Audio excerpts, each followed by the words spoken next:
everybody, how's it going? Welcome back to my channel, or welcome if you are new here. My name is Megan, and in today's video I'm going to be sharing with you some things to get rid of for living healthy and minimally. Today's video is also a collaboration with the lovely Rhea from The Whole Happy Life, who's also a holistic nutritionist and a fellow Canadian, so I'm really excited to introduce you to her. Rhea has a background in food engineering, and her channel is all about healthy, positive living as well as minimalism. Her approach is always science-backed, which I love, and you'll find cats as co-hosts pretty often in her videos. So together we'll be sharing 10 things with you today. I'll be sharing 5 here in this video, and then she'll be sharing 5 more in her video as well. So once you finish watching this video, you can head on over to her channel. I will leave a link right up here and in the description box below, and let's get started. So the first thing to get rid of is the just in case stuff. We all have things that we've held on to or that we're still holding on to just in case we'll need it, or just in case we'll make use of it somehow. And more often than not, these are the sorts of items that just end up never getting used for months or for years.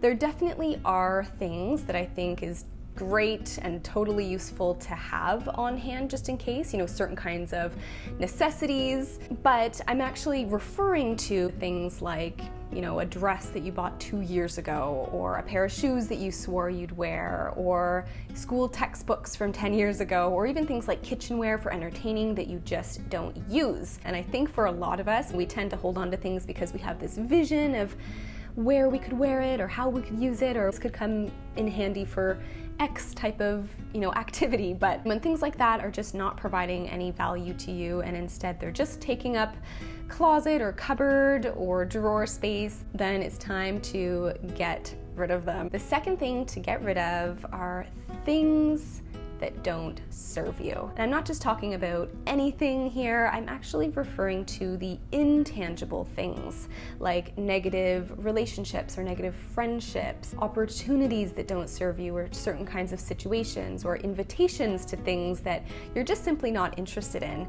Get rid of the need to always say yes to things, or to kind of always please the people around you out of feeling guilty. This is something that we all have dealt with at a different time in our life. It is okay to say no sometimes, and to especially, say no or to let go of things that bring us down or bring negativity into our lives. It is okay to let those things go. I have a whole video up on some daily self-care habits where I talk a little bit more about setting boundaries for yourself, so I will leave that link below for you to check out. Number 3, the next thing to get rid of is impulsiveness. So this is something that actually I myself have kind of struggled with in my life, because I fly by the seat of my pants for certain things, but impulsiveness can impact all different kinds of areas of our life, from different decisions that we're making to things that we want to do, and of course impulse buying, right? Those sorts of purchases can definitely kind of creep up on us when we see things that are just really, really tempting, and then we don't really think it through. That's when we're much more likely to end up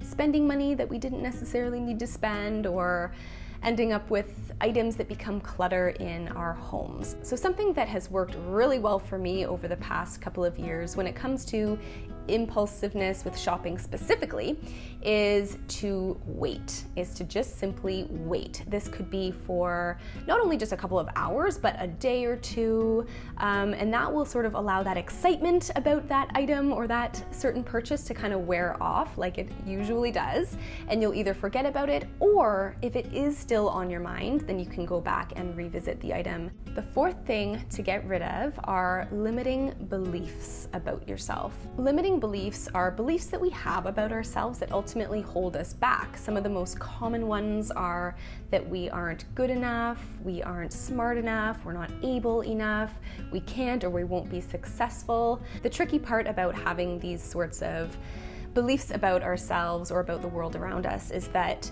They're very, very convincing, or they can be very convincing, yet they're often totally untrue. And it's just important to remember that we all have the ability to get rid of those beliefs that hold us back or that instill fear in us, and instead replace them with knowing that we absolutely can, achieve the goals that we have, and that nobody else but us gets to decide how successful or how happy we can be. Try your best to focus on you. If you're ever playing that kind of comparison game and feeling a little bit inadequate, focus on you and where you're at, the things that you're doing, and the action steps that you are taking to get to where you want to be.